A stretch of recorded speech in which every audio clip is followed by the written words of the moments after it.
sa nagliligad, allegedly ha, may mga ma-impound gihapon nga mga motor.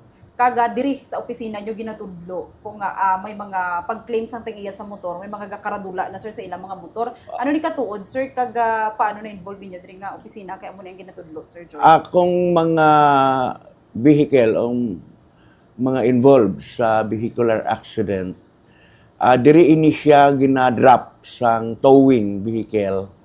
Pero ina siya, jurisdiction ina sang PNP traffic section, hindi inaamon, no?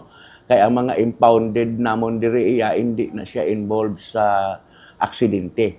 Kundi, una mga kolorom operations ina nga amon gina-apprehend kag mga wala driver's license, no?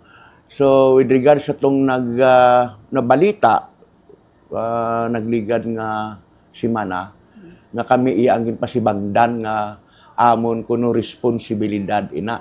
So, basi nawaw mali sila, nga ang ina iya nga mga unit, hindi na iya namon responsibilidad. Kundi iya ina iya sang PNP traffic section, kag which is, dagin sa Batman sang aton mga personnel sang kapulisan about sa ito nga issue, no? Kag daw sa akon pagkahibalo na daw na-settle naman to sila. Pero ginaklaro ko lang na basta mga involved, mga salakyan nga involved sa vehicular accident, hindi na namon iyang jurisdiction. Wala kami sang responsibilidad dira sa sina nga mga salakyan. Kay unabis hindi man kami iya si isyo nga magbantay sa mga unit, kundi ang aton opisina iya City Traffic Management Division. Sa aton nga Jensen Drive, diri sa aton nga main road, bala, bisan may ara sa nga traffic light Sir Joy, may ara gihapon kita sa mga traffic personnel dira nga naka-standby. Yes, sa tama ina sa nga observation nga sa pihak nga may ara na kita na install nga traffic light dira, kinahanglanon pagid naton nga time to time nga mag-deploy sang aton personnel para i-guide kay ang aton nga mga drivers, no? Nga kung kay sa abi daw hindi damo pagid ang hindi kaayo magsunod sa aton nga traffic light, no? Kung imo matalupangdan bis damo nagabiting the red light, stop na gani, malikaw kag mangita pagid dalanon na gusto pagid magdiretso, siguro nagadaligid, no? So part sang aton education campaign, matudloan ang aton nga mga drivers. So dispatch kita sa mga personals, pero hindi gina siya regularly kay hindi naton kaya sa aton strength, no, sa aton numbers sa aton personnels nga mag-deploy gid sa tanan nga mga traffic lights sang personnel halin sa aga sa hapon, no. So inara mga random lang na naton nga mga deployment para at least ma-check naton ang aton nga mga drivers kung ginasunod na gid nila ang traffic lights naton. Okay. Sir Joy, in line naman sining pamasahe din sa sudad sang Coronadal, kay mostly gid sir may mga driver gid yang nga hindi gid kaintindi nga ati ang normal gid yang pamasahe naton re standard gid naton is 15 pesos lang. Ti Sir Joy, ano ba ang basihan sini para sining bala nga magdugang ka man sang pamasahe mo? Ano ang ginatanaw sini Sir Joy? Sa aton nga fare matrix, ang aton nga minimum fare is 15 pesos. No? So dira sa fare matrix nga issue sa aton nga mga tricycle drivers nga gina-display na dapat sa iyang sa sulod sa iyang tricycle, may ara dira nga mapa which is kung sa diin dira ang guide kung diin mag-start ang 15 pesos kag ang additional nga dugang nga pamasahe sa kada dugang nga kilometro, no. So per kilometer dugang 2 pesos, no. So example sa mapa halin dito abi sa may Pinggoy area hasta diri sa may zone 2 sulod ina sa mapa, no. So paglampas dira na ang computation sang additional nga 2 pesos per kilometer, no.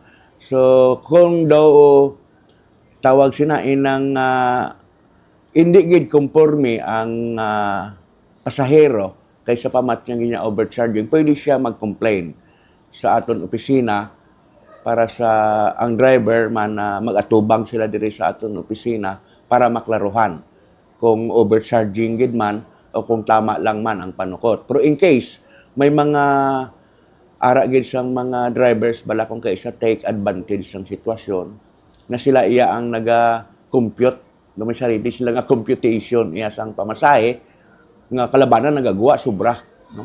Overcharging gid. So may ara na kita diri mga complaints nga na-settle kag na-penalize nga mga drivers tungod sa violation sang overcharging. Oo. Pag possible, Sir Joy, nga may mga amo sina nga mga tricycle driver, ano nga mga violations, sir? Or ano nga mga... Amo na ang ilang nga violation sina ang overcharging, no? Ang equivalent sina nga penalty sang overcharging is 1,000 ina, no? 1,000 pesos. So damo na ang na-penalize diri. Paano, Sir Joy, pag hindi sila magbayad? Ano ang matabo sila sa ilang motorsiklo o ano man? Ay hindi kinahanglan obligado gid sila magbayad tungod violation sila, no? So kay magka-problema pag sila pila kadlaw kung ilabi na may franchise kay apektado ina ang ilang franchise in case magpa-renew na. So do bali magka-record, no? Mga basi maging ground pa sa petition nga hindi na siya ma-renew. Okay. Sir Joy, na pansin ta masako ang syudad sang Coronadal. Kagdamo sa nga mga motor na salakyan na nagaagi na diri sa sentro sa aton nga syudad and even sa iwan pa man nga mga dalan, Sir Joy. Sakto ba or kulang ba ang aton mga traffic personnel, Sir Joy? Akong lantaw naton kulang gid na Bomborisel, no? Kay ini aton strength way back almost 3 years ago pa ini, no? So makita naman naton ang development sang Coronadal, ang expansion sa mga areas diri sa sulod sa aton downtown nagalapad na, no? So which is ginakinahanglan na naton man deployan, no? Volume sang salakyan na yearly nagadamo ang aton nga mga pedestrians nagadamo nga kinahanglan man naton siya i-assess, no? So may mga request naman kita tani sang additional personnel para ma-address man naton ang demand sa panahon nga may mga establishments abi, may mga schools pa kitang na-deployan, no?